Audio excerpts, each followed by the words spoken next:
Good evening, ladies and gentlemen, and I welcome all of you back to another Christian article.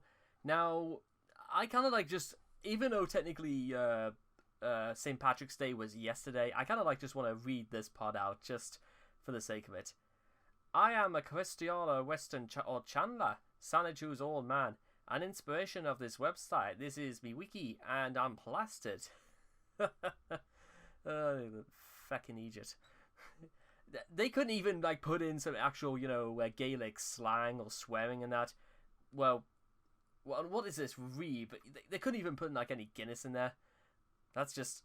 Although I must admit, I like the fact that ginger, the freckles, slightly, basically it looks like he's had a stroke. That's So you might be wondering, what's to pick here? Well, quite frankly, ladies and gentlemen, there was an article of the week that I kind of wanted to discuss because over the last couple of weeks and that, since Chris's 39th birthday, he's gone basically to the moon and back in terms of his own history. In terms of the fact that he can just retcon all of his life so that it suits his every dying whim, despite the fact that this entire website exists and there's thousands of videos I've got in the back that I've done, and I'm still trying to work on a video essay and several kind of atop the four wall versions of reviewing Chris's comic books. So we're just gonna do this one, article of the week. I'll get to this in a second. Every Sunday, an article will be featured, either a newly written article, an updated article, or a throwback article. Christian Western Chandler has changed a great deal over the course of his stay on the internet. Those who are new to Christory may become confused by Chris's ever-changing and increasingly bizarre opinions from year to year. The goal of this page is to familiarize readers with the eras of Chris, how he and those around him have changed over time, presenting a grim descent into madness from which recovery is unthinkable. You might think otherwise, but if you're just new to this, you would not have the faintest idea.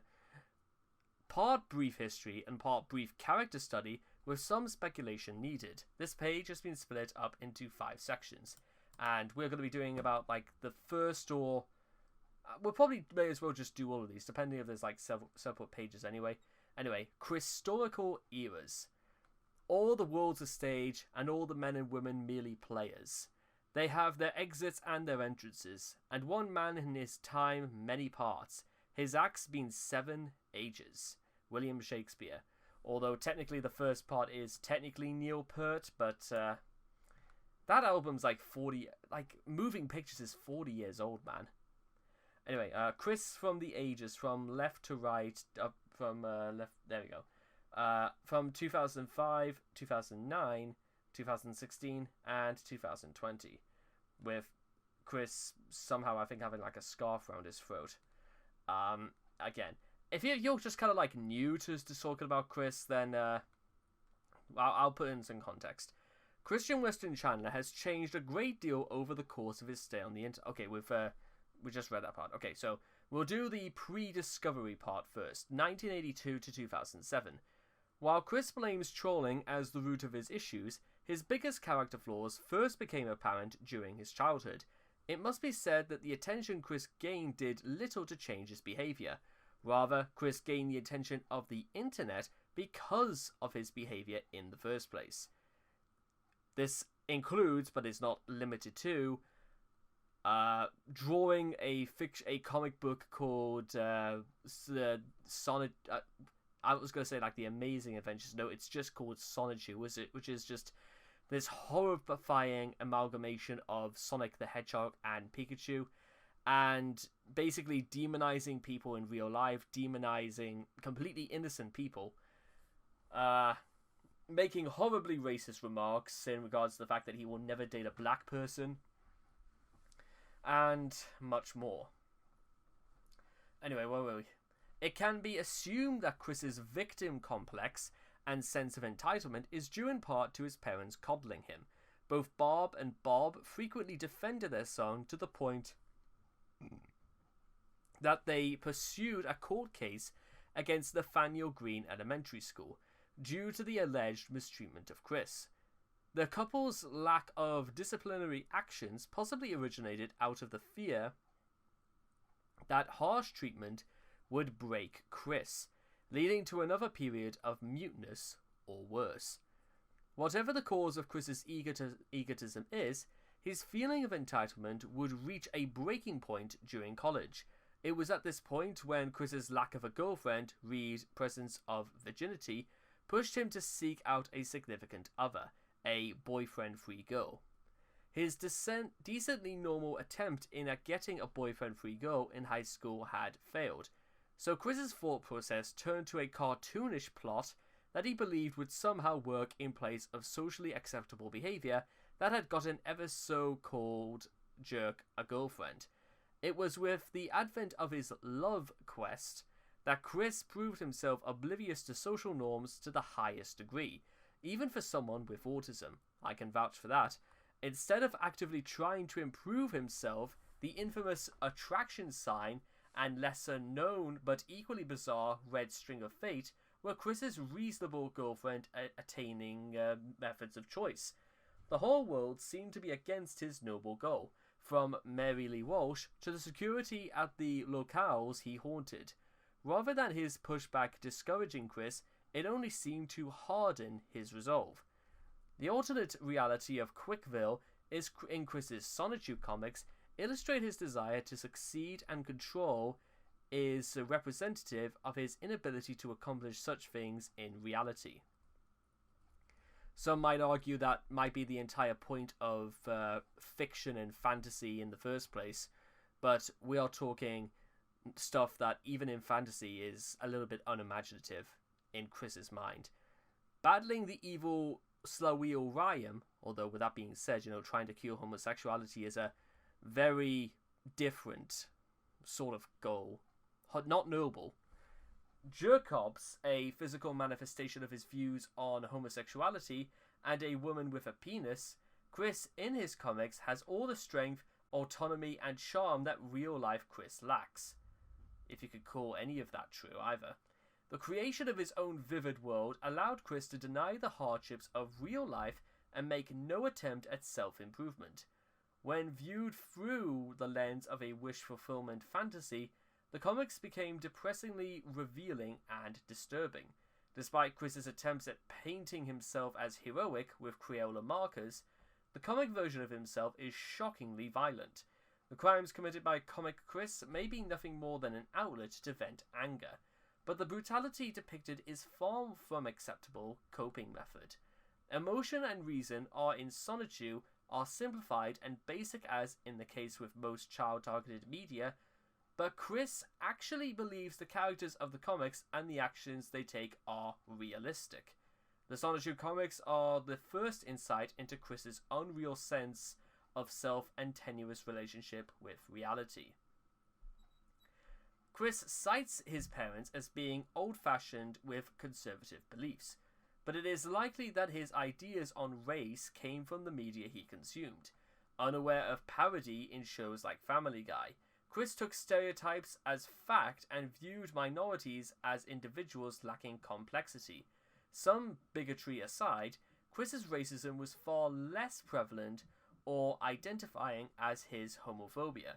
According to Chris, his homophobia came about when his supposedly gay principal at Nathaniel Green Elementary School assaulted him. Whether this incident was the catalyst for Chris's hatred of gays, or if his account of events is correct, cannot be known for sure, although his disdain of nearly all men and fear of becoming gay plays a large role in his homophobia. Chris and Megan, Predator, and The Prey. You may want to keep... this is pretty iconic as well, because it's everything that you could imagine that Chris struggles with in terms of, knowing when too close is too close, because you can see he looks far more interested than Megan does. I think Megan's just kind of I've seen faces like this before. It's the face of just begging Chris does not do something creepy, because he looks like he's sweating hard. I don't want to say that for certain, but apparently his hair looks like matted shit, and yeah, and God only knows what he's trying to protect by doing this image. That's what you do when you try to hide the fact that you've got a boner.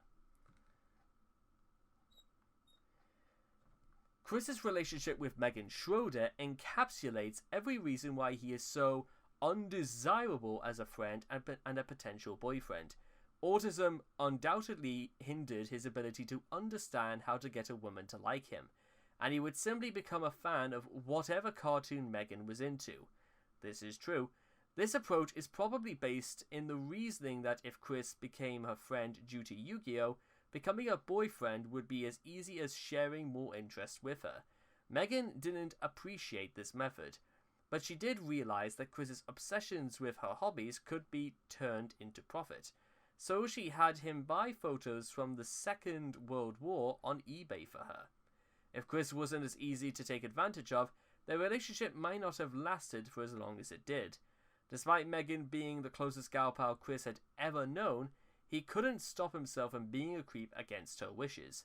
Unwanted physical contact and begging for dates gradually pushed Megan away, and the final straw was She Came for Quick.jpg, and her ensuing email exchanges with Chris.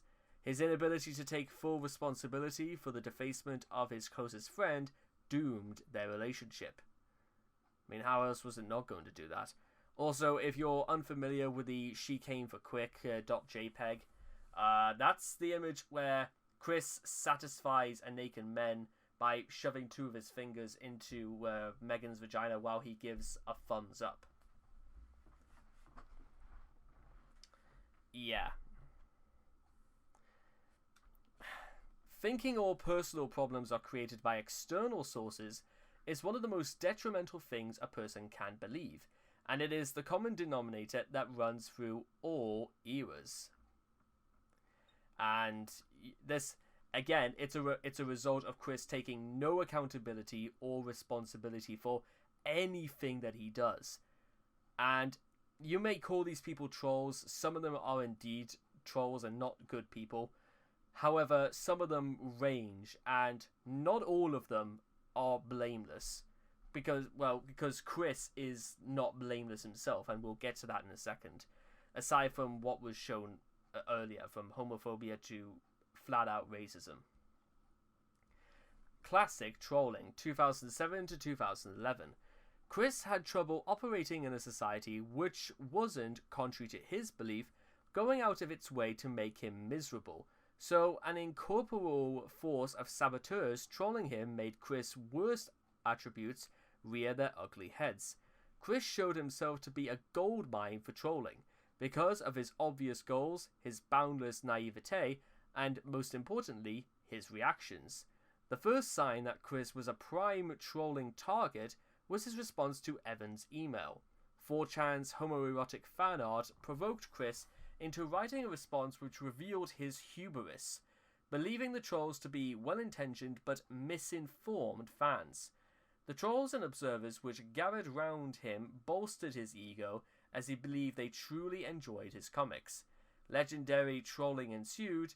The events are too numerous to count here, but the general takeaway should be Chris's extreme gullibility and desperation for female companionship. There was Panda Halo, Blanca Weiss, Julie, the blue spike. Julie was just about one of the most awful things you could possibly hear. And that's like one of the very few occasions where honestly things went far too far, and you would feel a bit sorry for Chris, but not for everything. Then there was Ivy, in which Chris got extremely creepy. Casey / the Liquid Chris saga, in which Chris's, his ego was on full display and he did completely horrible things. And he was, he blew his top far more than you could possibly imagine. Aspachu, the Aspachu is actually my favorite of the classic era, because Alec Benson Leary is just... I think he was probably the closest to a real parent that Chris probably ever had. Or maybe even a closer brother to when you think about it. The Jackie Romy stuff, which is basically just Jackie telling Chris to do all this creepy and stupid stuff. Because at that point, I think it's obvious to everyone involved that Chris knew he had no other chance, so he would just, dog on a bone. In the first case of boyfriend-free girl fabrication, Joshua Martinez convinced Chris with a few words and picture of Vanessa Hudgens that the smoking hot babe Lori Lopez was into him.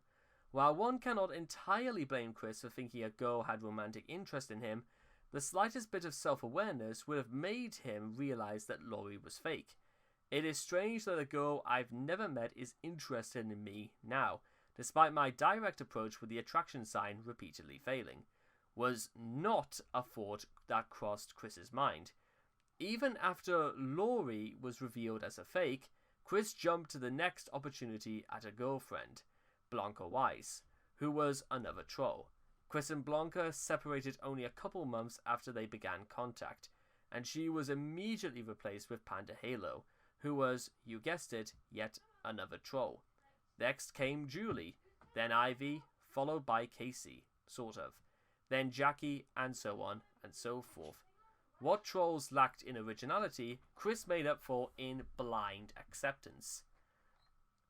Pitted against rapists, pickle suitors, a brown-shirted imposter, and many other ne'er-do-wells, Chris's life practically became a reality show for the internet to watch in shock and awe. The motivation behind such intensive trolling varies from case to case. The commonly cited "for the lols" explanation holds little water due to the fact that there are a variety of methods for experiencing funny things which don't involve spending time harassing people on the internet. Some people may excuse their behavior through the belief that Chris legitimately deserves to suffer for one reason or another. Others may enjoy the power that they can be experienced through manipulation and the debasement of another person, like the case of Blue Spike's sadism. Others still might believe that trolling could be a path to making Chris a better person, such as Casey. Some, such as Vivian G, may have initially been friends of a sort with Chris, but became so fed up with him and sought revenge by trolling.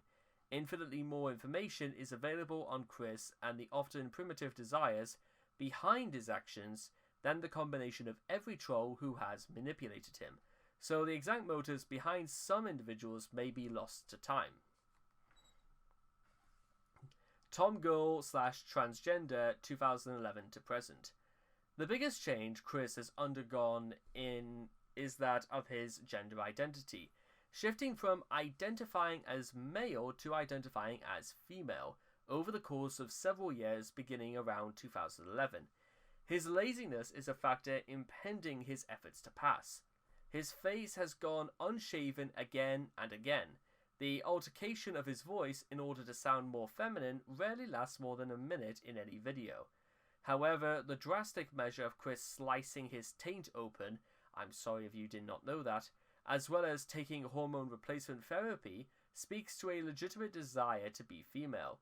Either way, Chris has going as Christine for several years now, so in no way is this a phase. I think it was like in 2016 when he got his name changed. It was around this point that trolling became unfashionable. The tragedy of Bob's death, considered to be one of the most sympathetic people in history, caused the miscreants to end their 3-year-long trolling campaign. The next 3 years after Chris came out as a transgender passed without incident. Well, not entirely, because some things absolutely Chris did on his own, including the after effects. The notable antics that occurred afterward were entirely due to Chris. The Sonic Boom protests happened to be some of the most ridiculous antics Chris has ever gotten into, and not a single troll influenced his fury toward the blue-armed redesign of the titular hedgehog. Chris's hatred of Sonic's new look was that of which only autism could produce. Autistics usually prefer familiarity and dislike change. Yeah, but that's like friggin' pathetic. Listen, speaking of somebody who has autism, Chris is I can understand possibly why somebody might be upset with a redesign of a character, but arms, really? That's the best you got? And when I was a kid, I used to watch a lot of shows where characters would go under like small redesigns here and there. And it didn't bother me then, and it doesn't bother me now, because you just get over these sort of things. Anyway, where were we? Autistics usually prefer familiarity and dislike change, but the degree to which the minor change enraged Chris bordered on insanity. In his mind, any change to Sonic's appearance was desecration of the character. Chris put hours into his protests, calling upon his supposed legions of fans and tarred raging on Facebook, which included, but was not limited to, death threats. As well as personally emailing Sega, Chris fully believed he had the power to make Sega recall hundreds of thousands of dollars worth of merchandise because he didn't like Sonic's blue arms. The Sonic Boom protest culminated in him pepper spraying a GameStop employee on the 26th of December 2014. However, controversial Chris's change in identity, it did give him a greater sense of one. In place of the church, which had grown tired of him, Chris began associating with Seville Pride and the LGBT crowd as a whole from 2015, 16 and 17. Might have been the last years where Chris truly felt he belonged somewhere. While his excursions to the LGBT events were unsurprisingly prompted by his desire for a sweetheart, or sometimes I like to imagine just to fit in anywhere. Attendance at pride parades, festivals, and the Impulse Gay Social Club gave Chris the social interaction he was lacking. He was happy for some time. Unfortunately, Chris's past turned out to be inescapable. The Idea Guys got in contact with Chris in late 2017 and demolished his weak grip of reality the following year, quite possibly forever. Post-Idea Guys, 2017 to present. Today, Chris is more pitied than ever because of his warped sense of reality, incapable of facing the ugly truths like his debt, worsening health of his own mother, and lack of self-worth. He has fully embraced the unreality brainwashed into him by the Idea Guys. This has caused him to gain a messiah complex, on par with that of the cult's leaders. Chris's popularity is at an all-time high yet again, and the infamous trolls who were dispersed back in 2011 have since been replaced with legions of Weens, White Knights, and Enablers, not always mutually exclusive. The approaches of these individuals may be less disruptive than the trolls who came before them, but pretty much anyone in contact with Chris will either have a negative effect on him or be negatively affected by him. Now that nothing short of a miracle can save Chris from eviction once Barb dies, he plans to facilitate one. The Dimensional Merge is Chris's make-believe get-out-of-jail-free card. It is the fulfillment of all his desires. Once the merge is complete, his polyamorous marriage will be official. His funds in Quickville will save him from debt. He'll be recognized as the goddess that he is. All the trolls will be cold. His beloved fictional characters will be real. And Lisa Simpson will become the POTUS, President of the United States. The merge was supposed to be completed over 2 years ago. The ridiculousness of the merge has culminated in Chris claiming to have switched bodies with Sonichu to travel back in time to prevent the outbreak of COVID-19. Good luck with that. Go to a Brony convention, which had been cancelled due to the pandemic, in an alternate universe, and also facilitate the completion of the merge or something like that. That's basically the whole dimensional merge, really, or something like that, the saga. Once again, Chris shows his utter inability to cope with inconveniences and has taken the most radical approach to coping. The future. What does the future hold for one Christian Weston Chandler? Many onlookers brace for the inevitable death of Barb, who looks more and more like a deflated balloon with every day. Her passing will lead to major disruptions in Chris's life, chief among them being eviction. Is it only a matter of time before the long-anticipated homeless saga begins? Could a heroic white knight swoop in and rescue him from financial ruin? Will Chris ever break free from the delusions induced by the idea guys? Is there still a possibility that Chris can get a real sweetheart? Place your bets, gal pals and gentle jerks. Speculation is all any of us can do for now, and such speculation may be preferential to the reality which will occur. And that, ladies and gentlemen, is going to do it for the Christorical eras part. It doesn't. I think I like to imagine that at this point it doesn't really matter what side you really want to pick up Chris on, because anyone who is going to be introduced, you'll notice how a large part of this this article pretty much kind of like just goes into like the very it doesn't cover everything. It's a bit like loose in detail, but I think it's important to say that this is like the natural progression of things. Before he was discovered, after he was discovered, years later, and the present. And remember, Chris is now 39 years of old as of the writing of this the recording of this video. What exactly? I honestly would like to imagine that there is something that could be done for Chris, but I'll explain this like more in my video essay or whenever I can get the chance. But I like to think that's almost wishful thinking. I mean, I know it, you guys know it. The only one who doesn't know it is Chris. But I think we all kind of know that as well. It'll be sad somehow what happens. And I'm not even sure I'm even that, like, you know, brave to like admit, see how this all ends, because there's no way this story is ever going to end well. There's just no way. So anyway, I hope you guys have enjoyed this reading of the Christorical eras, courtesy of the Quickie, and I will host all of you guys again in the next video. Take care. Bye bye for now.